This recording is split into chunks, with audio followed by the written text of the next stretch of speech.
صحیح بخاری کا باب نمبر 103 قربانی کے اونٹوں پر سوار ہونا۔ قربانی کے اونٹوں پر سوار ہونا۔ صحیح بخاری کی حدیث نمبر 1690۔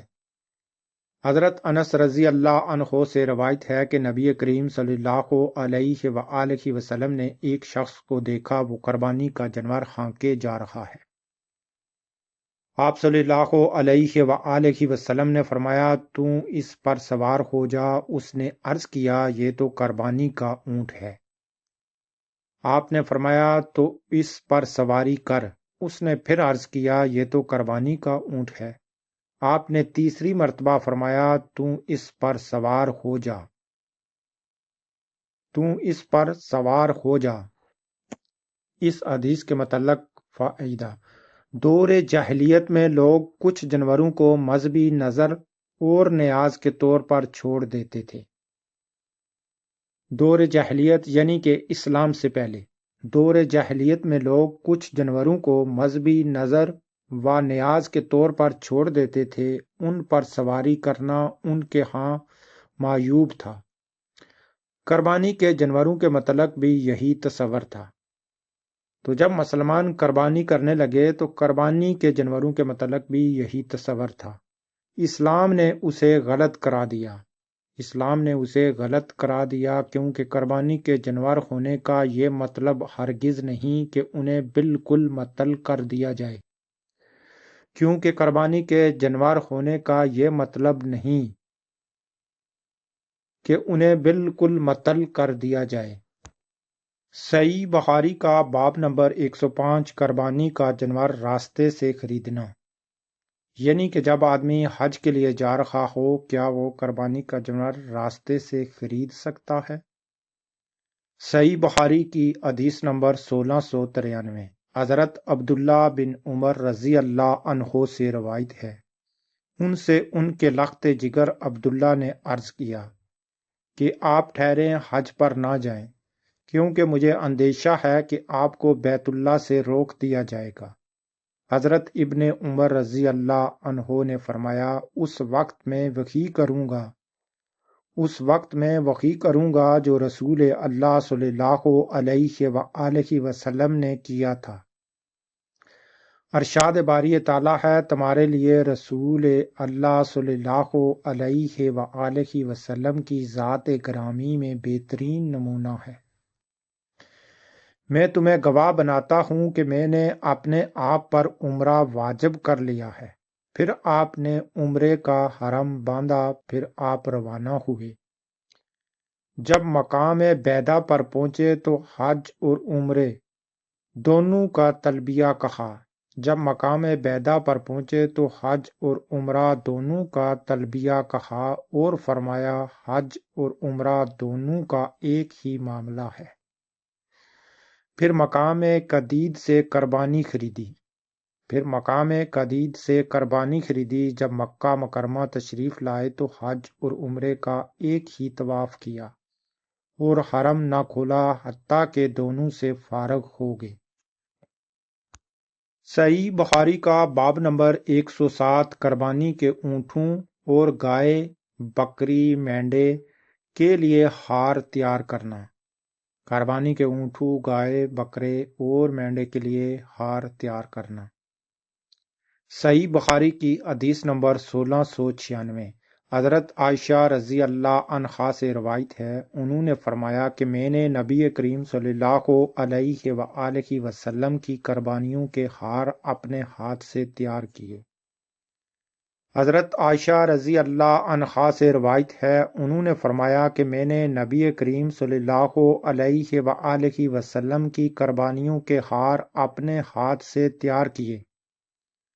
آپ نے خود ان کے گلوں میں ہار ڈالے اور ان کا اشعار کیا، پھر انہیں مکہ مکرمہ روانہ کیا۔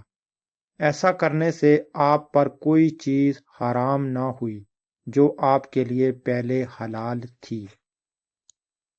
صحیح بخاری کی حدیث نمبر 1697۔ ام المؤمنین حضرت حفصہ رضی اللہ عنہا سے روایت ہے، انہوں نے کہا، میں نے عرض کیا، اللہ کے رسول، لوگوں نے حرام کھول دیا ہے۔ انہوں نے عرض کیا اللہ کے رسول لوگوں نے حرام کھول دیا ہے لیکن آپ نے نہیں کھولا، اس کی کیا وجہ ہے؟ آپ صلی اللہ علیہ وآلہ وسلم نے فرمایا میں نے اپنے سر کے بالوں کو جما لیا ہے اور قربانی کے گلے میں ہار ڈال رکھا ہے۔ آپ نے فرمایا میں نے اپنے سر کے بالوں کو جما لیا ہے۔ جما لیا ہے یعنی کہ بڑھا لیا ہے یا اگا لیا ہے، یعنی کہ بال نہیں کٹائے، بالوں کو کٹانا روک لیا ہے۔ آپ نے فرمایا میں نے اپنے سر کے بالوں کو جما لیا ہے اور قربانی کے گلے میں ہار ڈال رکھا ہے، لہذا میں حج سے فراغت تک حرام نہیں کھولوں گا، لہذا میں حج سے فراغت تک حرام نہیں کھولوں گا۔ صحیح بخاری کی حدیث نمبر 1698۔ حضرت عائشہ رضی اللہ عنہا سے روایت ہے، انہوں نے فرمایا کہ رسول اللہ صلی اللہ علیہ وآلہ وسلم مدینہ طیبہ سے قربانی بیچتے اور میں ان کے لیے ہار خود تیار کرتی، پھر آپ کسی چیز سے پرہیز نہ کرتے جسے محرم جان اجتناب کرتا ہے۔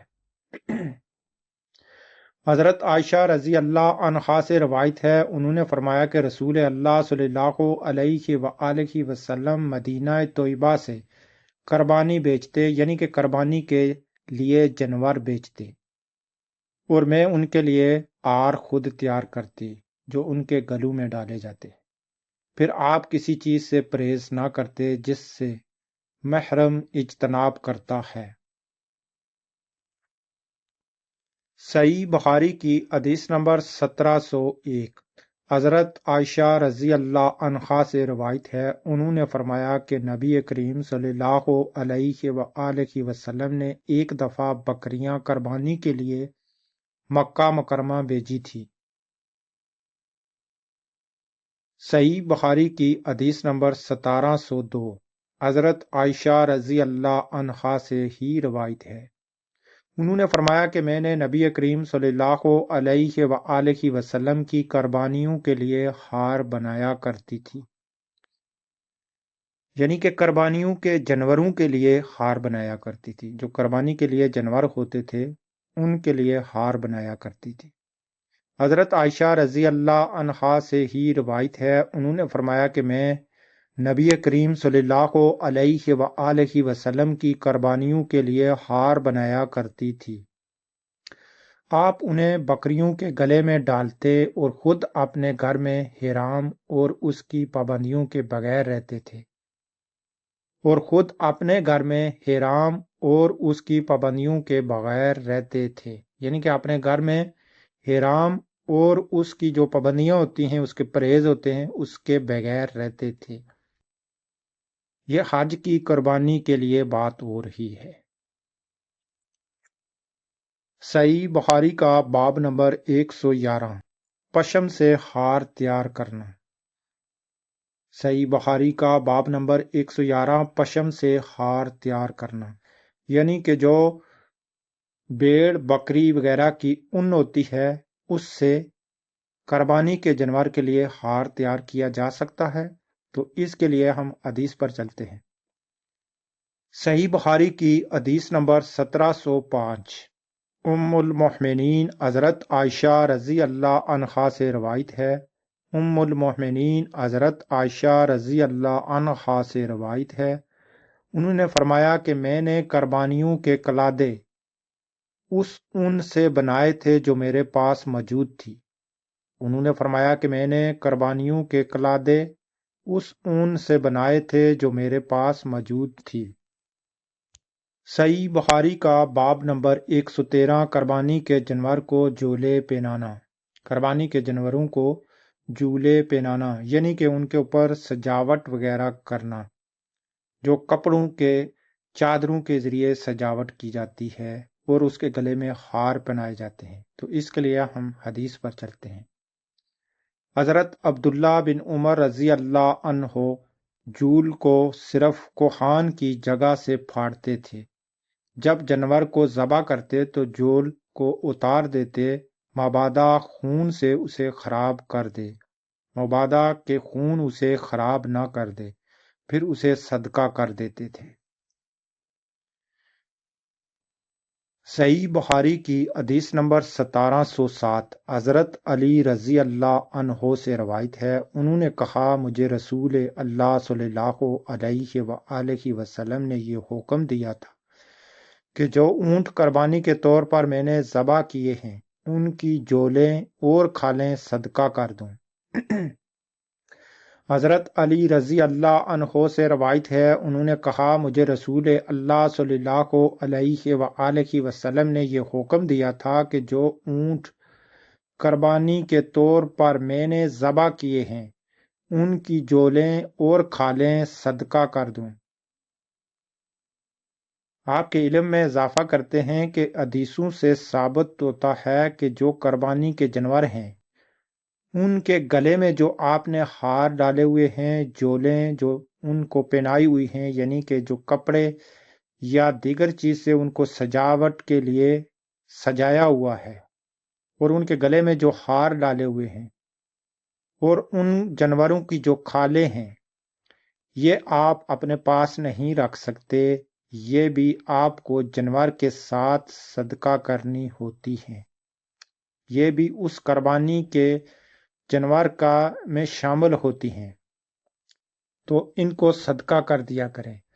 ان کو اجرت کے طور پر آپ کسائی کو نہیں دے سکتے، جو کسائی کے ساتھ آپ کا ریٹ طے ہوا ہے مزدوری کا، اس مزدوری میں ڈال کر یہ کھالیں، جولیں، ہار وغیرہ اس کو نہیں دے سکتے، بلکہ ان کو بھی آپ کو صدقہ کرنا ہوتا ہے۔ اور اگر کوئی آدمی ان کو فروخت کر دے، جو ہار، جولیں اور کھالیں ہیں، تو وہ اپنے پاس یہ پیسے نہ رکھے، بلکہ وہ پیسے کسی غریب مسکین کو صدقے کے طور پر دے دے، یا تو اس کو کھالیں وغیرہ دے دے صدقے کے طور پر۔ اگر وہ ان چیزوں کو فروخت کرتا ہے تو ان پیسوں کو کسی بھی غریب مسکین کو صدقہ خراج کے طور پر دے دے، کیونکہ یہ بھی قربانی کے جانور میں شامل ہوتی ہیں، یہ بھی قربانی کے جانور کی جو کھالیں، ہار، جولیں ہوتی ہیں اسی میں شامل ہوتی ہیں۔ ان کو ہم فروخت کر کے اپنے پاس پیسے نہیں رکھ سکتے، نہ ہی ہم ان کو قصاب کو ایز اے اجرت کے طور پر اس کو دے سکتے ہیں۔ صحیح بخاری کا باب نمبر 115 اپنی بیویوں کی طرف سے ان کو کہے بغیر گائے ذبح کرنا۔ اس باب کا مطلب ہے جو 115 ہے، صحیح بخاری کا باب نمبر 115، اپنی بیویوں کی طرف سے، یعنی کہ اپنی وائف کی طرف سے اگر آپ قربانی کر رہے ہیں تو ان کو کہے بغیر یا ان کو بتائے بغیر کیا آپ اس قربانی کے جانور کو ذبح کر سکتے ہیں۔ اپنی بیویوں کی طرف سے ان کے کہے بغیر گائے ذبح کرنا۔ تو حدیث پر چلتے ہیں۔ صحیح بخاری کی حدیث نمبر 1709 حضرت عائشہ رضی اللہ عنہا سے روایت ہے، انہوں نے فرمایا کہ ہم 25 ذوالقعدہ کو رسول اللہ صلی اللہ علیہ وآلہ وسلم کے ہمراہ مدینہ طیبہ سے روانہ ہوئے۔ حضرت عائشہ رضی اللہ عنہا سے روایت ہے، انہوں نے فرمایا کہ ہم 25 ذوالقعدہ کو رسول اللہ صلی اللہ علیہ وآلہ وسلم کے ہمراہ مدینہ طیبہ سے روانہ ہوئے۔ ہمارا صرف حج کرنے کا ارادہ تھا۔ جب ہم مکہ مکرمہ کے قریب ہوئے تو رسول اللہ صلی اللہ علیہ وآلہ وسلم نے حکم دیا جس کے ساتھ قربانی نہیں ہے۔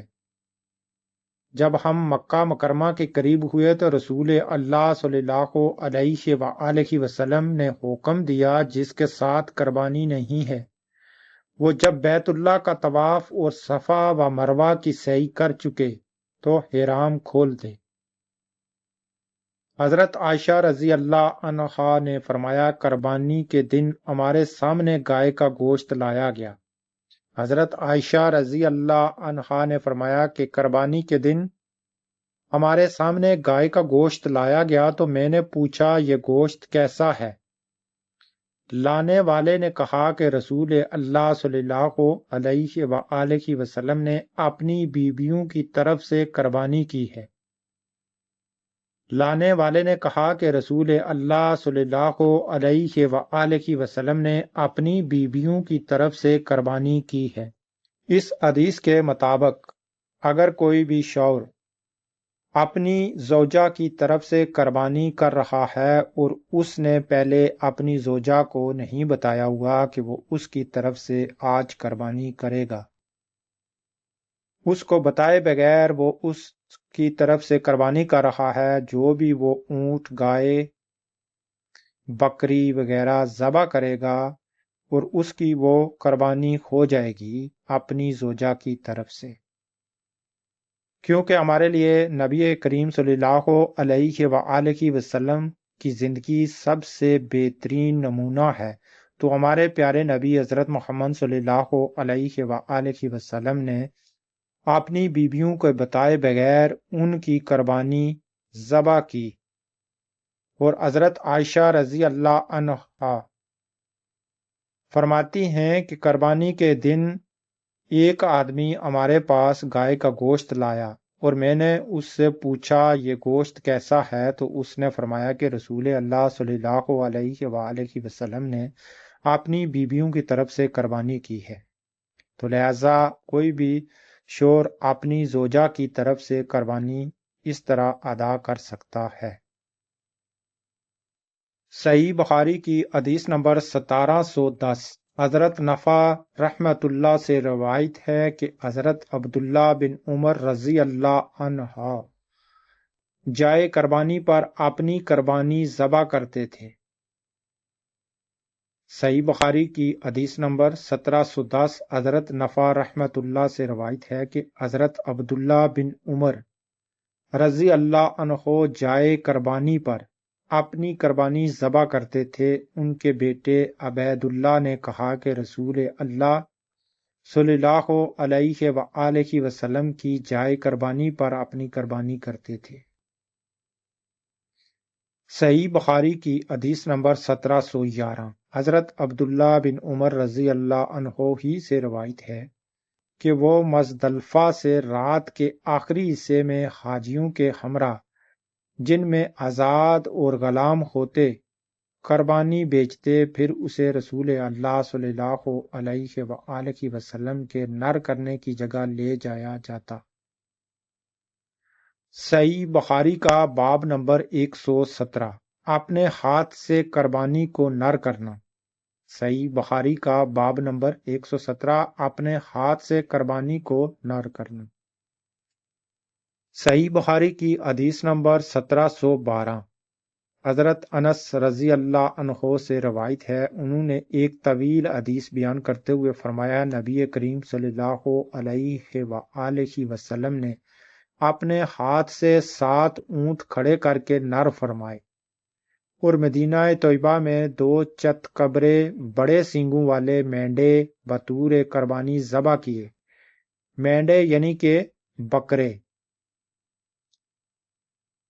تو آپ نے اپنے ہاتھ سے 7 اونٹ کھڑے کر کے نر فرمائے اور مدینہ طیبہ میں 2 چت قبرے بڑے سینگوں والے مینڈے یعنی کہ بکرے بطور قربانی ذبح کیے۔ اس حدیث کو مختصر ذکر کیا گیا ہے۔ اونٹ کو باندھ کر نر کرنا۔ صحیح بخاری کی حدیث نمبر 1713 حضرت زیاد بن جبیر رحمت اللہ سے روایت ہے، انہوں نے کہا کہ میں نے حضرت عبداللہ بن عمر رضی اللہ عنہ کو دیکھا جبکہ وہ ایک آدمی کے پاس آئے جو اپنی قربانی کے اونٹ کو بٹھا کر نر کر رہا تھا۔ انہوں نے فرمایا، اسے کھڑا کر کے باندھو پھر نر کرو۔ یہ حضرت محمد صلی اللہ علیہ وآلہ وسلم کی سنت ہے۔ جب شعبہ نے یونس سے اس روایت کو بیان کیا تو مجھے زیاد نے خبر دی۔ فوائد: قربانی کا گوشت کتنا خود استعمال کرنا ہے اور کتنا صدقہ کرنا ہے، اس کے متعلق کوئی متعین شرح بیان نہیں ہوئی۔ بہتر ہے کہ اس کے 3 حصے کر لیے جائیں، ایک حصہ خود استعمال کریں، ایک حصہ دوست احباب کو تحفے میں دے دیں اور ایک حصہ صدقہ و خراج کر دیں۔ چنانچہ عبداللہ بن مسعود رضی اللہ عنہ نے حضرت لقمہ کو حکم دیتے تھے کہ وہ قربانی کے 3 حصے کریں، 1/3 صدقہ و خیرات کر دیں، 1 حصہ اپنے استعمال کے لیے رکھ لیں اور 1/3 دوستوں کو بطور تحفہ بیچ دیں۔ قرآن کی ایک آیت سے بھی اس قسم کا اشارہ ملتا ہے۔ قربانی کا گوشت کتنا خود استعمال کرنا ہے اور کتنا صدقہ کرنا ہے، اس کے متعلق کوئی متعین شرح بیان نہیں ہوئی۔ بہتر ہے کہ اس کے 3 حصے کر لیے جائیں، 1 حصہ خود استعمال کریں، 1 حصہ دوست احباب کو تحفے میں دے دیں اور 1 حصہ صدقہ و خیرات کر دیں۔ فائدہ: واضح رہے کہ اگر حج سے چند دن قبل عمرہ کیا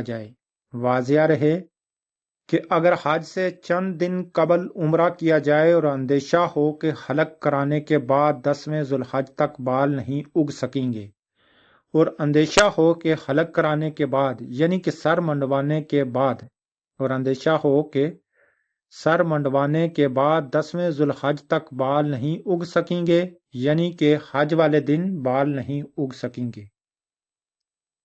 اور اندیشہ ہو کہ حلق کرانے کے بعد 10ویں ذوالحج تک بال نہیں اگ سکیں گے، تو ایسے حالات میں عمرہ کرنے والے کے لیے بال کتروانا افضل ہے تاکہ حج کے موقع پر حلق ہو سکے یعنی کہ حج کے موقع پر سر منڈوا سکے۔